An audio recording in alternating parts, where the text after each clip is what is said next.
अयोध्या नगरर एक उच्च पहाड़ उपर अछि हनुमान गढ़ी। ଏହି ସ୍ଥାନକୁ ଲୋକେ କହନ୍ତି ଏଠାରେ ସ୍ୱୟଂ ବୀର ମହାବୀର ହନୁମାନ ରାମଙ୍କ ରାଜ୍ୟକୁ ରକ୍ଷା କରୁଥିଲେ। ରାତି ହେଲେ ମଧ୍ୟ ଏହି ଗଡ଼ିରୁ ଅଜଣା ଦିବ୍ୟ ଆଲୋକ ଝଲମଲ କରୁଥିଲା।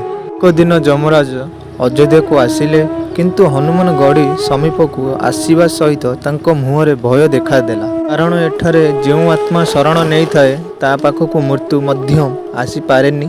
କୁହାଯାଏ କି ହନୁମାନ ଏଠାରେ ପ୍ରତିଜ୍ଞା କରିଥିଲେ, ଯେଉଁ ଭକ୍ତ ରାମ ନାମ ନେଇ ଏହି ଗଡ଼ିରେ ଆସିବ ତାର ଜୀବନରେ ଅକାଳ ମୃତ୍ୟୁ କେବେ ଆସିବ ନାହିଁ। କିନ୍ତୁ ଏହି ପ୍ରତିଜ୍ଞାକୁ ସ୍ୱୟଂ ଯମରାଜ ମଧ୍ୟ ଭଙ୍ଗ କରିପାରିଲେ ନାହିଁ। ସେଥିପାଇଁ ଆଜି ମଧ୍ୟ କୁହାଯାଏ ହନୁମାନ ଗଡ଼ି କେବଳ ମନ୍ଦିର ନୁହେଁ, ଏହା ହେଉଛି ଏକ ରକ୍ଷା କବଚ, ଯେଉଁଠାରେ ଭୟ ମଧ୍ୟ ଭୟଭୀତ ହୁଏ ଯମରାଜ ସୁଦ୍ଧା। ଆଜିର ଅନୁଚିନ୍ତାଟି ହେଉଛି ଯେଉଁମାନେ ସତ୍ୟ ଭକ୍ତିରେ ହନୁମାନଙ୍କୁ ସ୍ମରଣ କରନ୍ତି ତାଙ୍କ ଜୀବନରେ ମୃତ୍ୟୁ ନୁହେଁ, ଭୟ ନିଜେ ପଳାୟନ କରେ। ଜୟ ଜଗନ୍ନାଥ। ଆଶା କରୁଛି ଆପଣମାନେ ବହୁତ ଭଲରେ ଥିବେ। ଯଦି ଏହି ଭିଡ଼ିଓଟି ଭଲ ଲାଗିଥାଏ ଲାଇକ୍, ସେୟାର ଓ ସବସ୍କ୍ରାଇବ୍ କରିବେ ଓ କମେଣ୍ଟରେ କିଛି ହନୁମାନଙ୍କ ପାଇଁ କିଛି ଲେଖିବେ। ରହୁଛି ନମସ୍କାର। ଦେଖା ହେବ ଆଉ ଏକ ନୂତନ ଭିଡ଼ିଓରେ। ଜୟ ଜଗନ୍ନାଥ।